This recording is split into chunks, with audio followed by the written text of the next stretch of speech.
sebaik mungkin kita mendapatkan teman yang terbaik, dan sebaik mungkin kita mendapatkan teman yang bisa membawa kita ke jalan kebenaran Wih, lah gitu lah. mantap.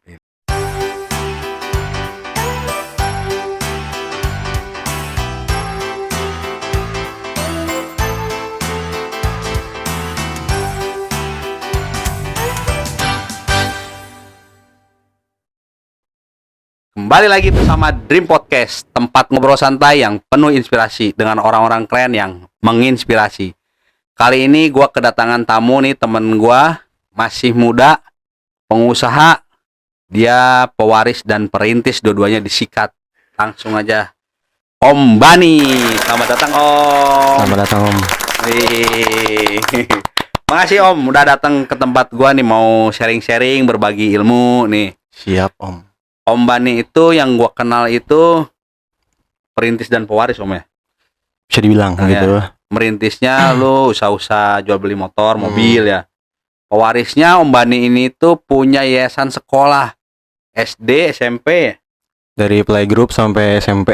Oh, playgroup sampai SMP. IT. Jadi sekolah khusus Islam ya. Oke Om, sebelumnya kenalin diri dulu Om, coba Om. Halo semuanya, nama saya Rabani Jaluddin Tangguh. Bisa dipanggil Bani ya. Bani ya, iya. Orang pada kenal ya Om. Oke, gua kan kenal lu waktu itu tuh di komunitas mobil Om ya. Iya. Nah, gua kira itu lu itu emang anak muda yang penghobi mobil. Ternyata lu di situ nyari cuan juga Om ya. Iya. Nah, gue yang mau ulik nih Om.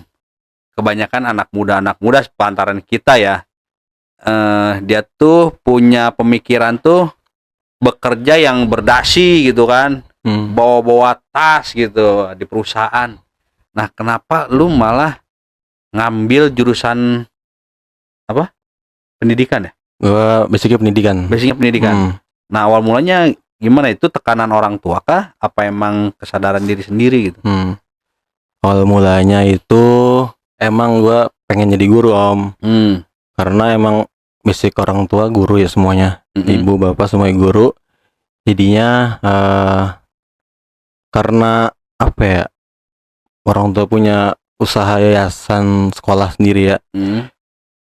Jadinya gua berusaha untuk terjun ke dunia pendidikan. Tapi tidak dengan dipaksa. Tidak dipaksa. Dengan sendirinya. Stop dulu Om. Berarti lu tuh punya kesadaran diri sendiri ya? Iya. Biasanya kan orang itu dipaksa, ini apa usaha apa kamu harus ngejalanin gitu, ya kan? Nah, tapi dengan kesadaran diri sendiri lu berarti emang minat. Tapi kenapa lu masih main di otomotif gitu, emang nggak ngedalemin? Nah, itu yang gua penasaran sama lu nih. Ya, kalau otomotif itu sebenarnya apa ya? Dari dulu emang suka Om. Dari zamannya SMA. Dulu sering main motor gitu ya, tapi bukan balap-balap, kayak kontes gitu aja, modifikasi lah gitu ya. Terus berjalannya waktu ya, istilahnya punya rezeki gitu Om ya, punya mobil. Terus masuklah komunitas.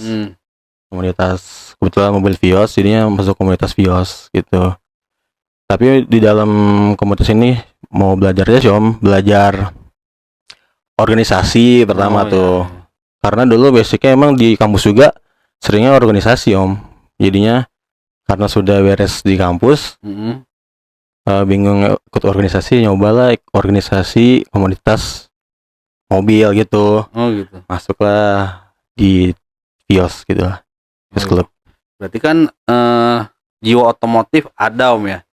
Kenapa ngambil kuliahnya kuliah guru itu ya? Maksudnya enggak yang ya teknik gitu ya.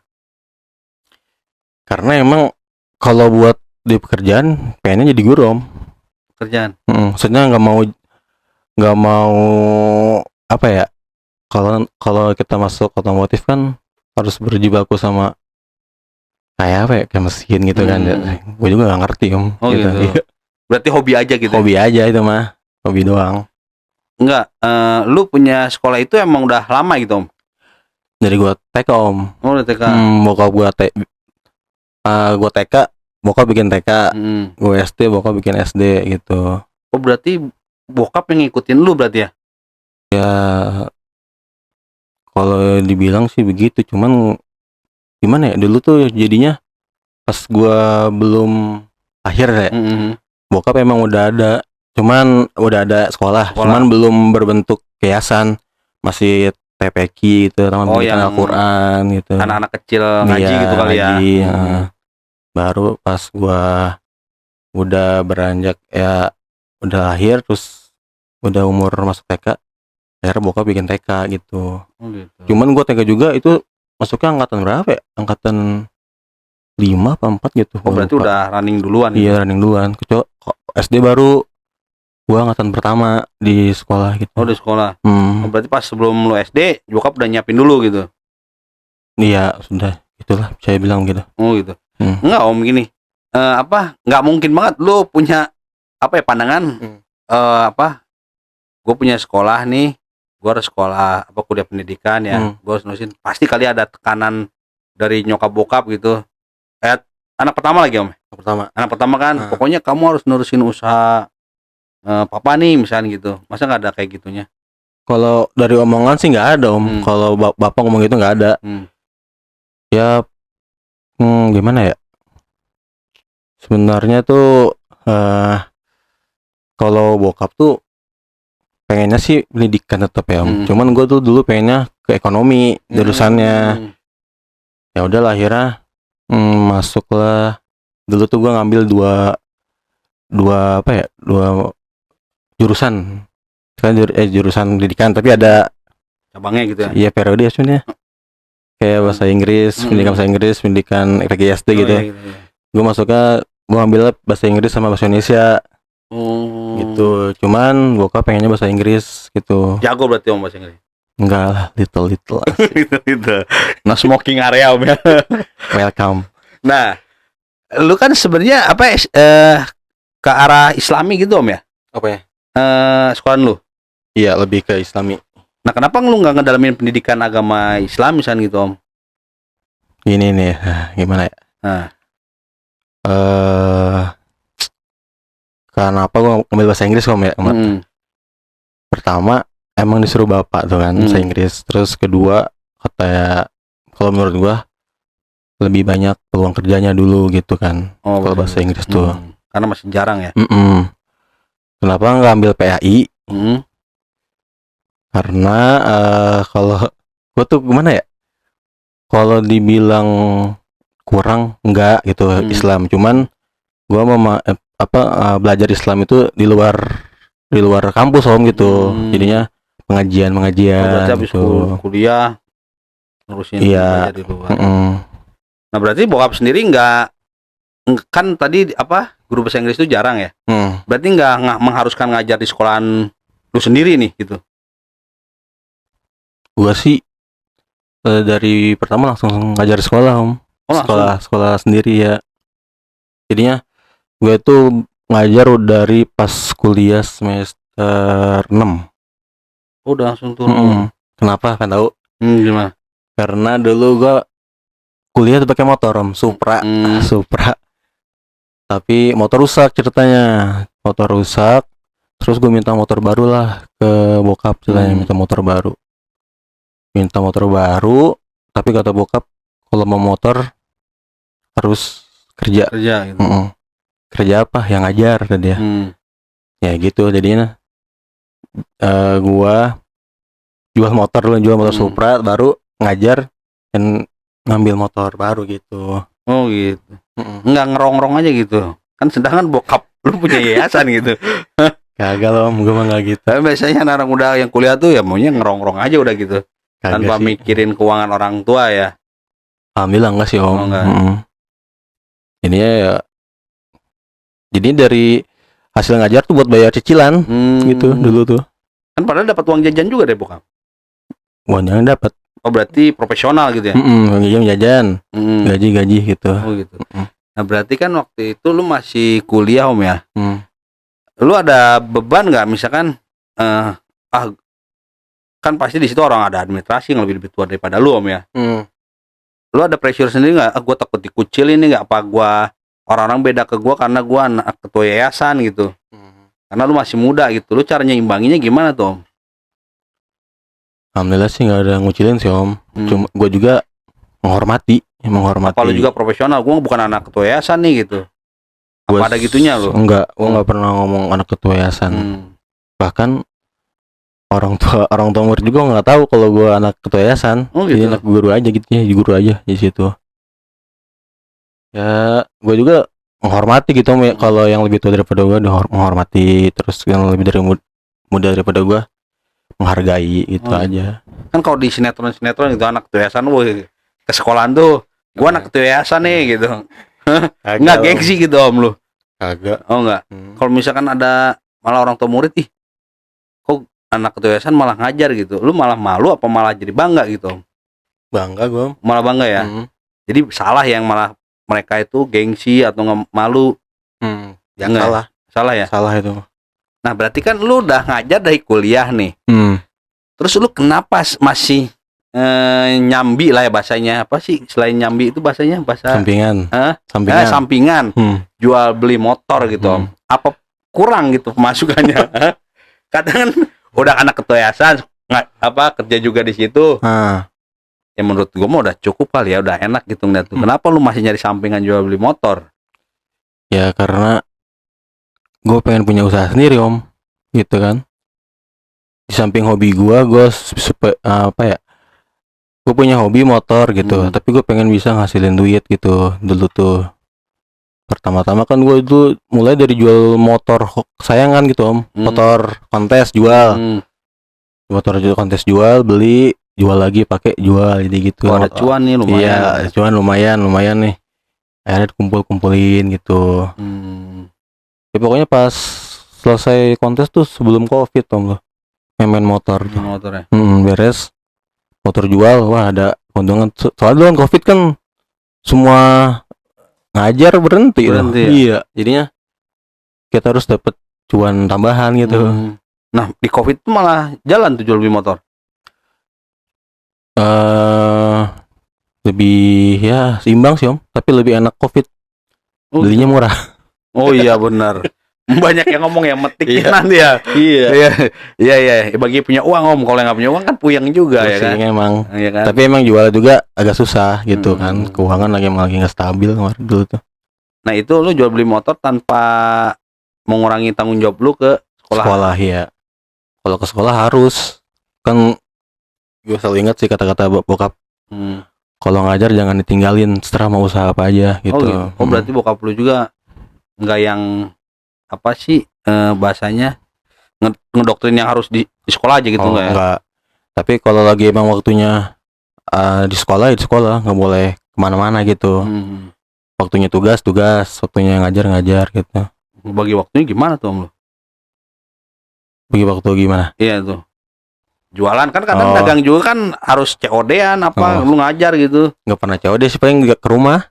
Berarti lu mah nggak menerima yang COD ya? Enggak, ke rumah ya gitu. Soalnya kalau COD emang rada-rada ngeri juga sih. Iya. Banyak kejadian. Segitiga gitu kan. Iya. Hipnotis. Ya itu hipnotis ngerinya mah. Oh berarti lu mah nggak nerima COD berarti Om ya? Enggak. Nah Om, apa kan lu jual beli motor oke, ya kan, ngajar oke. Nah ada jabatan khusus nggak nih lu di sekolah lu sendiri? Sebutin Om. Hah? Sebutin. Ya iya coba gitu. Gue kalau jabatan di sekolah sih nggak ada sih, cuman di yayasan paling. Oh di yayasannya ya. Kalau di sekolah nggak ada ya, paling guru aja. Guru aja. Nah lu nggak pusing itu Om mengemban itu semua?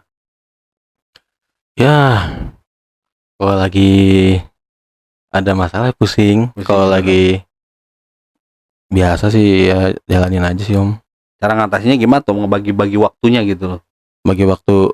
Ya, berarti kan yayasan kan pasti ada lu tanggung jawab khusus di yayasan kan? Iya. Nggak mungkin nggak ada lah ya kan?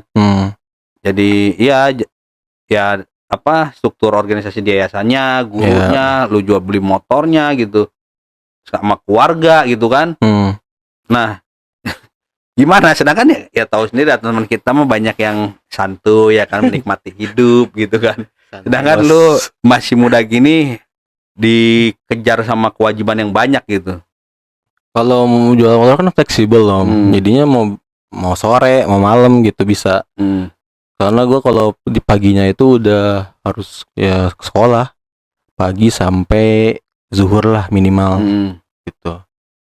Kalau lagi piket sampai sore, bahkan sampai ke isanya gitu ke malam. Oh kalau piket. Kalau piket ya. Oh sampai malam memang ada santren? Ada. Cuman sekarang santren lagi off dulu, lagi pemetaan lah ya. Emang apa sih om nama sekolahnya? Yayasan Perguruan Birrul Walidain Bogor. Birrul Walidain. Di mana itu om? Kebetulan kita ada 2 om ya. Yang kalau yang pertama di Salabenda, Jalan Raya Salabenda nomor 12 Kemang Bogor. Kalau yang cabangnya yang Birrul Walidain 2 ada di Gunung Bunder 2 Pamijahan. Itu sama SD apa TK sama SD. Oh TK SD aja, SMP nggak ada. SMP nggak ada sana. Oh gitu. Nah apalagi sekarang zamannya ini om apa? Bukan zamannya, udah waktunya nyari murid ya? Iya. Murid. Nah itu persaingannya gimana itu om? Kan sekolah banyak ya. Ya nggak, apalagi sekarang itu ya mohon maaf ya, saingannya kan sama sekolah negeri yang digratiskan. Pasti kan SDIT kan nggak gratis ya. Nah gimana cara pemasaran dong? Nah kan kalau apa ya, sekolah Islam gitu ya, SDIT kalau swasta istilahnya ya. Kalau swasta kan dari bulan apa ya, dari bulan Oktober sudah buka om. SPMB udah buka atau PPDB-nya. Ya kita biasanya sih lebih ke apa ya, bersaing dengan program-program gitu. Program-program yang kita punya, terus kelebihannya, keunggulannya yang kita punya di sekolah gitu, yang kita aplikasikan ke anak-anak setiap harinya gitu. Ada aja om ya tiap tahun pastinya. Apanya? Muridnya sekarang banyak om? Alhamdulillah ya gitulah pokoknya. Apa ya, semenjak COVID sih agak berkurang. Oh gitu. Cuman perekonomian juga kali ya? Ya perekonomian. Nah perekonomian yang gue penasaran nih, perekonomian sekolahan sama UMKM biasa di tahun ini ngaruh nggak? Sama nggak gitu? Kan banyak yang teriak nih di UMKM kita tuh di 2025 tuh agak merosot ya. Kalau di bidang pendidikan gimana om? UMKM tuh pedagang ya? Iya pedagang usaha-usaha kecil lah gitu kan. Kayak sembako gitu ya. Gitu ya, pedagang-pedagang yang belum perusahaan besar lah gitu kan. Gimana ya? Kita ambil contoh aja om ya. Nah kayak lu kan jual beli motor kan ya masih UMKM lah, itu kan ada berbadan hukum kan. Ya teman kita juga banyak yang jual beli motor kan, banyak yang teriak oh iya agak merosot nih sekarang. Nah kalau di bidang pendidikan itu gimana? Kalau di bidang pendidikan sekarang tuh kalau di sekolah gue lagi agak meningkat sih om, lagi agak bertahap lah gitu lah. Pemulihan semenjak COVID. Dulu kan COVID dari 3 kelas jadi 2 kelas sekarang nih. Sekarang alhamdulillah lagi pemulihan, tahun kemarin 3 kelas gitu. Semoga tahun ini 3 kelas lagi. Insyaallah. Ntar kalau target mas banyak-banyaknya pasti ya? Enggak juga? 3 kelas sih om target. Oh itu udah 3, keren juga om, biasanya kan sebanyak-banyaknya ya. Soalnya unitnya om enggak ini. Dari dulu cuma 3 kelas aja, tapi ke 3 kelas sekelas itu 25 orang gitu. Kalau misalkan berarti 25, 75 om ya maksimal. Iya, bisa lebih lah. Oh iya bisa lebih, tetap dimasukin gitu ya. Intinya nggak ngelebihin terlalu kapasitas gitu ya. Nggak mau nambah lagi om? Apanya? Itu apa ruangannya? Belum sih om. Oh belum. Ininya apa? Lahannya belum ada. Oh gitu. Tapi insyaallah doain aja. Nah kalau menurut Om Bani sendiri nih yang mendalami bidang pendidikan, di zaman kita dulu sama zaman sekarang itu metode pelajarannya itu lebih bagus yang mana coba om? Metode pelajaran ya? Iya. Kan banyak nih ya, anak sekarang tuh lagi viralnya minta dikembalikan seperti dulu, anak itu ada tinggal kelas gitu kan. Ya kan, kalau sekarang kan belajar nggak belajar ya naik kelas gitu kan. Nah lu lebih setuju yang mana gitu sebagai orang yayasan sekolah gitu? Kalau gue sih lebih setuju kedua lagi om. Lagi, ya? Iya kayak zaman kita sekolah gitu. Jadinya anak-anak lebih apa ya, lebih semangat, belajar, lebih terpacu ya belajarnya. Kan dulu zaman kita ulangan aja deg-degan banget itu. Deg-degan ya? Iya, Iya. zamannya UN, Keptanas dulu mah ya, Keptanas. Iya, sekarang tuh kan kalau UN tuh kan yang bikin soal kita juga yang bikin soal. Dulu kan UN dari Pemerintah daerah ya. pemerintahan, iya. Sekarang yang bikin soal sekolah. Terus yang lulusin sekolah juga. Jadinya buat terpacu belajar anak-anak agak kurang. Cuman tergantung dari ini juga sih Om, tergantung apa namanya anak-anaknya juga. Banyak anak yang suka ya gitu dah, kadang yang belajar giat gitu, kadang ada yang malas-malasan. Apalagi SMP kan ajangnya mereka mencari jati diri ya kan. Nah, lu kan punya SMP kan. Nah iya gimana gitu, sedangkan ya gua nggak belajar sama aja gitu. Anak-anak SMP gimana, kalau SD TK mah mungkin masih takut ke orang tua ya, ya kan. Kalau SMP kan udah mulai mencari jati dirinya dia. Ya itu kalau gua misalkan lagi ngajar Om di SMP, suka nasehatin gitu kan, mereka sedang masa puber masa sedang menjadi jati dirinya. Nah itu yang paling bahaya sih, suka ini aja nasehatin, kasih tahu gitu. Soalnya kan kalau di kita tuh siswa laki-laki sama perempuan dipisah Om, gitu. SMP-nya. Jadinya ya jangan sampai lah, jangan, ya insya Allah nggak ada gitu kejadian-kejadian kayak pacaran atau gitu, enggak lah. Nah seru nih pacaran. Berarti kan lu bisa di emblem, bisa di stempel itu ya Islaminya rada kuat nih Om. Lu beban gak Om? Sedangkan ya kan kita masih bergaul ya, bersosialisasi ya kan. Ya kita nggak menutup kemungkinan teman-teman kita masih ada aneh-aneh gitu kan. Nah lu beban gak gitu? Anjir, sedangkan gue sendiri punya yayasan sekolah SDIT gitu. Apa lu yang memberi contoh teman-teman lu gitu? Cara lu tuh di luar tuh dipanggilnya haji gitu kan. Belum haji gue Om, doain aja nih. Ya pertama beban Om, beban nggak saya dipanggil haji aja. Saya kan belum haji tuh saya. Tapi lama-lama ya biasa aja gitu. Ya kayak gimana gitu dah. Enggak, berarti lu ya biasa aja ngejalin pergaulan ya. Biasa aja pergaulan. Ya dipilih-pilih aja Om, pergaulan mah. Sebaik mungkin kita mendapatkan teman yang terbaik, dan sebaik mungkin kita mendapatkan teman yang bisa membawa kita ke jalan kebenaran. Wih, lah gitu lah. Ini. Dan mendapatkan cuan dari teman. Nah itu yang paling penting ya, relasi Om ya. Relasi. Ya terlalu ya, sedangkan lu masih doyan jual beli, terus relasi ya. Gua ngeliat lu keren juga sih, pergerakan lu kadang orang nggak ada capeknya juga nih, kesana kesini mencelok gitu. Dulu kalau sebelum nikah mah gitu Om, belum nikah, cuma sekarang saja kan dibatasi gitu. Kok pas dibatasinya ngomong pelan-pelan, kenapa Om? Ya terbentur waktu istilahnya gitu. Waktu. Ya, bukan karena dikekang bukan ya? Enggak, insya Allah. Coba para wanita, lelaki itu keluar nyari cuan ya. Iya benar. Nah Om, lu ngejalanin usaha sendiri ya, berarti meneruskan usaha bokap. Gue mau nanya Om, ini nih yang lagi gonjangan juga. Beratan jadi perintis apa jadi pewaris Om? Kalau menurut gua, disclaimer dulu, kalau menurut gua beratan pewaris, karena dia harus membawa nama baik perusahaan. Kalau yang perusahaan ya membawa nama baik keluarga ya, dan relasi-relasi. Nah menurut sudut pandang dari lu, beratan jadi pewaris Om. Kenapa? Sama nggak kayak gue? Coba apa lu ngikutin gua? Enggak, yang udah gue jalin gitu, beratan jadi pewaris karena tanggung jawab lebih besar. Tanggung jawab ke keluarga, tanggung jawab ke nama besar yayasan gitu kan. Tanggung jawabnya paling besar lah di pewaris tuh, kalau yang selama ini gue pikirin gitu Om. Kan kalau perintis kan kita yang mulain, kita yang menanggung semuanya.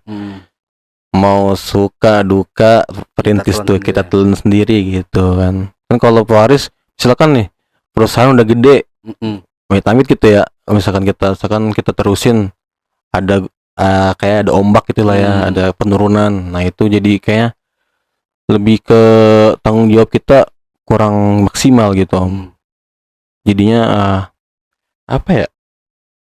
Ya gitu dah mah. Iya. Paham, gua paham. Misal contoh makanan deh, ya kan, makanan nih, misal mie ayam, bokapnya dulu yang megang, pas anaknya, sekarang udah nggak enak ini. Contoh seperti itu mungkin ya. Iya benar. Jadi ya relasi juga mungkin. Nah, lu udah menjalin relasi ke bokap gitu. Kan yang susah itu kadang kan sama bokap cocok, sama anaknya belum tentu cocok gitu kan, waris tuh. Ya kalau misalkan relasi-relasi apa ya, kayak kerja sama yayasan itu mau ya. Yang berhubungan dengan yayasan, misalkan kayak buku-buku paket gitu kan, pokoknya semuanya ada yang ada di yayasan. Alhamdulillah sih gue udah deket itulah sama relasi-relasi yayasan, alhamdulillah gitu. Nah, lu berapa bersaudara? Berempat. Nyemplung semua ke situ? Enggak, yang kedua dokter. Yang kedua dokter. Cuman nih ke dokter nih apa ya, rada-rada maksudnya ya, bukannya gimana ya, belum berani gitu ya, belum berani nyemplung ke dunia pendidikan maksudnya. Karena masih ada kakaknya inilah yang bisa di-handle gitu ya. Ya janganlah. Harus semuanya nyemplung. Bareng-bareng ya. Bareng-bareng, harus bareng. Bareng. Temen aja ada kata-kata gitu, masa keluarga enggak gitu kan. Bareng-bareng semuanya. Ya Om, sukses itu di mata lu tuh seperti apa sih Om? Sedangkan lu ngejalanin semuanya gitu. Sukses itu kalau di mata gua itu kayak seperti apa ya?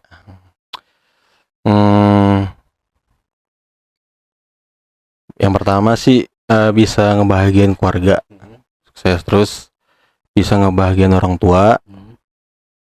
Kemudian punya langsung tanggung jawab dari kesuksesan itu. Istilahnya kayak gini aja, kayak misalkan kita nih baru lulus S1 misalkan ya, kita punya gelar nih, sukses nih, kita sukses menjalankan sarjana S1, terus mendapatkan apa namanya, title gitu ya, SPD, berarti sukses tuh.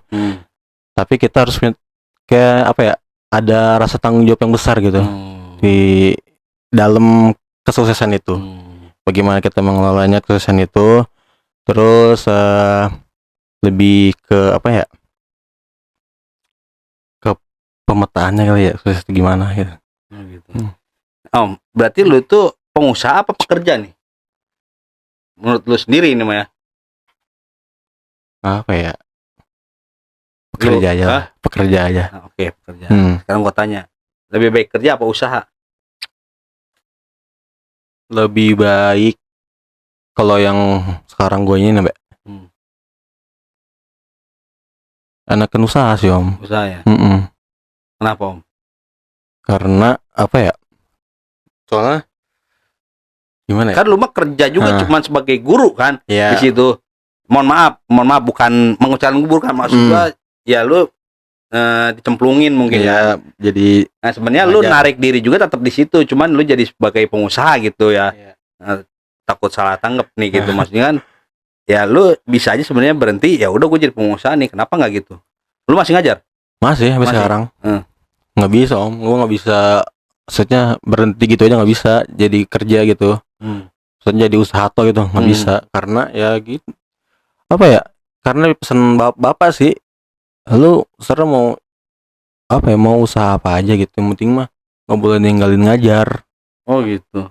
Jadinya harus apa ya, kayak istilahnya jasanya lah ya, jasa gitu lah ya. Padahal kalau lu udah nggak ngajar kan ngurangin pengeluaran juga buat lu Tom. Ya yayasan ngurangin pengeluaran juga tuh. Ya gimana ya? Gimana ya? Berarti jiwanya ya udah ngajar juga, udah masuk jiwa lu ya. Kelihatan nih. Sebenarnya apa ya? Dulu tuh gua tuh ngajar ini Om, nggak mau dulu tuh. Tapi lama-lama nyaman, ketemu anak-anak gitu, apa, interaksi sama anak-anak. Apalagi kalau ada anak. Dulu tuh gua ngajar nih pertama di mana Om? Di rumah Om. Gua nggak berani ke kelas. Jadinya akhirnya anak-anaknya ke rumah gua. Iya. Unik juga nih anjir. Gua ngajar di rumah pertama kali ngajar. Karena bokap gua pengen gua ngajar gitu. Jadinya mau nggak mau gimana caranya gua tuh harus ngajar. Jadi ya udah akhirnya anak-anak tarik ke rumah ngajar. Terus lama-lama kelamaan kan adaptasi. guanya terbiasa, akhirnya gua udah bisa interaksi sama anak-anak. Akhirnya gua masuk ke kelas ngajar di papan tulis gitu kan gitu. Nah, habis itu baru tuh apa namanya? Ngajar di ruangan gede gitu di aula. Ya, jadinya step by step sih gitu. Berarti proses ya, proses. Nggak ada yang instan Om ya. Betul. Oke Om, coba kasih ujangan buat para penonton kita nih Om. Kiat-kiat lu, ya lu mau kalau kerja harus gini, kalau mau usaha harus gini. Lu kan menjalani dua-duanya sekarang ya. Ya, bisa bilang gitu. Coba Om, kasih ujangan Om. Ya, teman-teman Dream Podcast ya. Untuk ya pesan buat yang kerja Om ya. Iya. Yang bekerja. Bekerja itu satu, kejujuran sih yang paling penting. Dan tanggung jawab. Karena semuanya dari kejujuran sih. Karena kalau udah gak jujur ya semuanya bakal hancur gitu. Terus yang kedua usaha. Ya. Usaha itu pertama semuanya dari niat. Karena apa ya yang udah gua jalanin usaha tuh dari jualan. Dulu tuh gue pertama ini Om, apa namanya? Usaha pertama kali itu jualan es. Es mambo kambing. Maksudnya susu kambing. Susu kambing tapi dibuat es mambo. Nah, itu tuh gue tuh berdua Om sama temen gue. Tapi karena rumahnya jauh, gue yang bikin tiap hari gitu. Nah, dari situ Ramba tuh kebikin makaroni gitu. Ya, habis makaroni kebetulan tuh gue ada ruko di pinggir jalan gitu kan. Akhirnya bikinlah kantin sekolah dulu tuh. Tapi dicampur sama warung-warung sembako gitu. Ada gula, beras dan lain-lain, gas. Iya dulu. Tapi pas Covid semuanya berhenti. Covid hancur lah impian. Hancur. Covid berhenti terus disewa lah dulu. Disewa ke gudang dulu tuh di gudang beras loh dah. Gudang beras setengah tahun 6 bulan di situ. Nggak diperpanjang. Nah, kebetulannya untung nggak diperpanjang soalnya itu gue kan berdiri toko itu di atas tanah irigasi ya. Ada kebetulan ada pemberitahuan mau lebaran jalan, dibongkar lah akhirnya tuh. Jadi simpulannya ya, apa ya? Kalau mau usaha dimulai saja gitu. Mulai dulu ya. Mulai dulu terus jalanin, tekunin, ikhtiar dan doa gitu lah. Mantap. Jadi semua itu nggak ada yang gampang Om ya. Iya benar. Sekarang itu orang cuma ngelihat kita itu, yang lihat siapapun enaknya aja. Prosesnya nggak dilihat Om ya. Betul sekali. Oke Om, makasih banyak Om udah datang ke sini, sangat menginspirasi sekali ternyata. Ketua yayasan Om ya? Enggak. Wakil ketua yayasan. Wakil ketua yayasan ini masih muda, ternyata usahanya juga jatuh bangun Om ya. Nggak dilihat sekarangnya doang ya. Jadi buat penonton di podcast, nggak ada yang diraih itu dengan gampang. Semua itu butuh proses, sabar, ikhtiar, doa Om ya. Iya. Sukses terus Om, sekolahnya rame, muridnya di tahun ini Om. Amin ya Allah. Jangan kapok-kapok main sini Om ya. Siap. Jangan lupa di like, comment, subscribe biar kita semangat terus membuat konten-konten yang menginspirasi. Bye. One is the loneliest number that you'll ever do.